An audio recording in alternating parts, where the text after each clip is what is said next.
Assalamualaikum warahmatullahi wabarakatuh. Perkenalkan, nama saya Ahmad Taufik dan rekan saya Ahmad Dahlan. Saya dari kelompok 4 ingin mempresentasikan tugas RPL tema spiral. Judul: analisis penggunaan metodologi spiral dalam perencanaan dan pembuatan aplikasi berbasis web. Pendahuluan. Dalam dunia pembangunan perangkat lunak, metodologi adalah fondasi penting.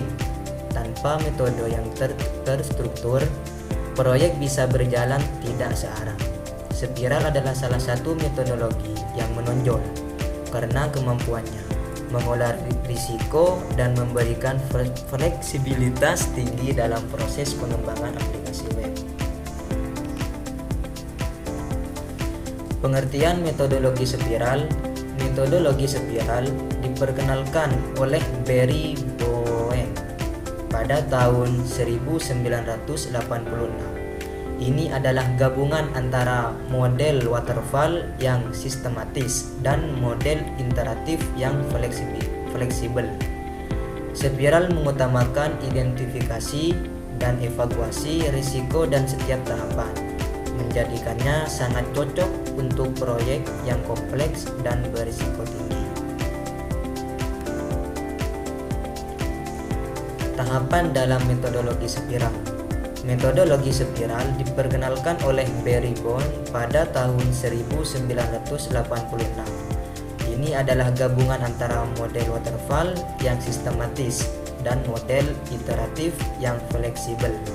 Spiral mengutamakan identifikasi dan evaluasi risiko di setiap tahapan, menjadikannya sangat cocok untuk proyek yang kompleks dan berisiko tinggi.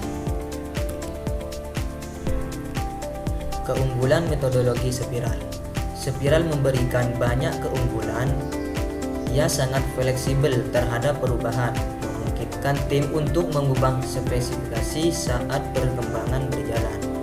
Fokus pada risiko membuat proyek lebih aman dari kegagalan. Spiral juga ideal untuk sistem besar dan kompleks karena sifat iteratifnya. Kekurangan metodologi spiral.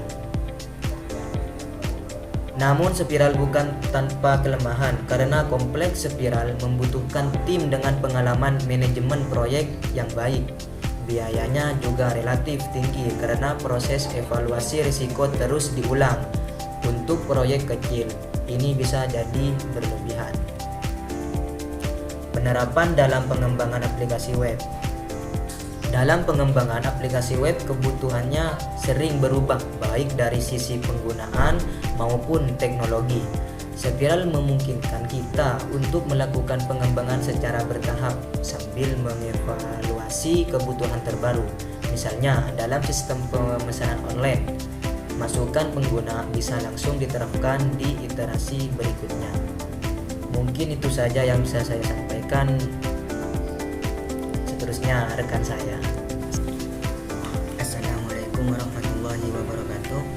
Di sini saya akan menjelaskan kelanjutannya dari teman saya. Selanjutnya yaitu diagram spiral. Diagram spiral menunjukkan proses iteratif dalam bentuk spiral yang meningkat dari dalam ke luar.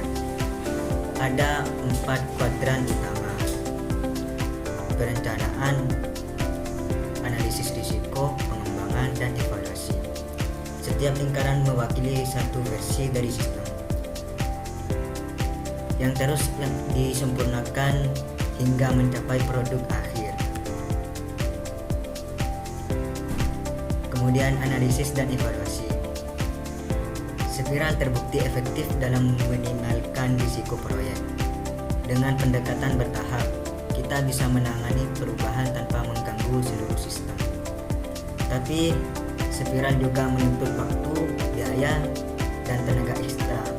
Karena itu, penggunaan harus disesuaikan dengan skala kompleksitas proyek. Yang terakhir yaitu kesimpulan dan saran. Kesimpulannya, Spiral sangat bermanfaat untuk proyek aplikasi web yang berskala besar dan dinamis. Namun, harus diimbangi dengan manajemen dan sumber daya yang cukup. Untuk proyek kecil, mungkin lebih baik menggunakan metode lain yang lebih sederhana, seperti Agile atau Waterfall. Sekian dan terima kasih. Sampai jumpa lagi. Wassalamualaikum warahmatullahi wabarakatuh.